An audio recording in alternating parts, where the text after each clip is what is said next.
മഴക്കാലം വീണ്ടും എത്തിയതോടെ ഇടുക്കിയിൽ വെള്ളച്ചാട്ടങ്ങൾ ഒരിക്കൽ കൂടി സജീവമാവുകയാണ്. ഞങ്ങളുള്ളത് അത്തരമൊരിടത്താണ്, ലോ റേഞ്ചിന്റെ സ്വന്തം ആനചാടിക്കുത്ത് വെള്ളച്ചാട്ടത്തിൽ.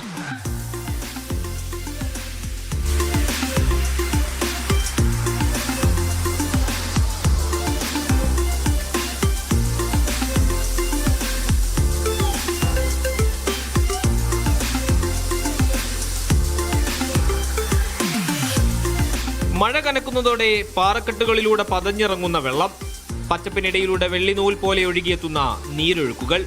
തൊടുപുഴയിൽ നിന്ന് കേവലം 20 കിലോമീറ്റർ മാത്രം അകലെയുള്ള ആനയടിക്കുത്തിൽ ഇപ്പോൾ സഞ്ചാരികളുടെ തിരക്കാണ്.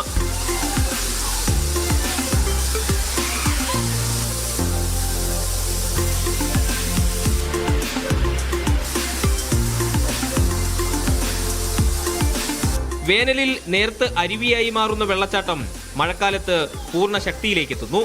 പരന്നൊഴുകുന്ന ജലരാശി നനവാസ്വദിക്കാനെത്തുന്നവരെ നോവിക്കുന്നതേയില്ല. ഒരുപാട് വെള്ളം ഉണ്ടെന്ന് പറഞ്ഞ് നല്ല രസമാണെന്ന് പറഞ്ഞിട്ട് വന്നതാണ്. അപ്പോൾ വന്നപ്പോൾ മനസ്സിലായി, നല്ല എക്സ്പീരിയൻസ് ആയിരുന്നു. നല്ല എക്സ്പീരിയൻസ് കേട്ടോ. ഞങ്ങൾ ഇവിടെ വന്ന അടിപൊളി എക്സ്പീരിയൻസ്. ഞങ്ങൾ ഇതുവരെ തീരെ പ്രതീക്ഷിച്ചില്ല, ഇത്രയും ഒരു എക്സ്പീരിയൻസ് നമ്മൾ പ്രതീക്ഷിച്ചില്ല കേട്ടോ. വലിയ ആഴമില്ല, സേഫ് ആണ്, ജസ്റ്റ് ഫാമിലിക്ക് ഉൾപ്പെടെ എല്ലാം വരാം. അതൊരു one of the best option. പണ്ട് പ്രദേശം നിബിഡ വനവും വന്യജീവികൾ സജീവവുമായിരുന്ന കാലത്ത് വെള്ളം കുടിക്കാനെത്തിയിരുന്ന കാട്ടാനകൾ കാൽവഴുതി വീണ് മരിക്കുന്നത് ഇവിടെ സ്ഥിരം സംഭവമായിരുന്നു. അങ്ങനെയാണ് ആനചാടിക്കുത്ത് എന്ന പേര് വന്നത്. നല്ല അനുഭവമാണ്. കാരണം എന്ന് വെച്ചാൽ നമ്മുടെ ആനയടിക്കുത്ത് എന്ന് പറഞ്ഞാൽ വർഷങ്ങളായിട്ട് ഇവിടെ ടൂറിസം മേഖലയ്ക്ക് ഒരു പുതുജീവൻ നൽകുന്ന ഒരു പ്രസ്ഥാനമാണ്.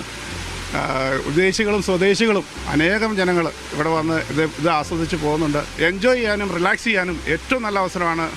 മാതാപിതാക്കളെ സംബന്ധിച്ചും പിള്ളേരെ സംബന്ധിച്ചും അവരെ കൂട്ടിക്കൊണ്ട് വരിക, ഇവിടെ വന്ന് ഇവർക്ക് കൊടുക്കാവുന്ന ഏറ്റവും നല്ല പോസിറ്റീവ് എനർജിയാണിത്.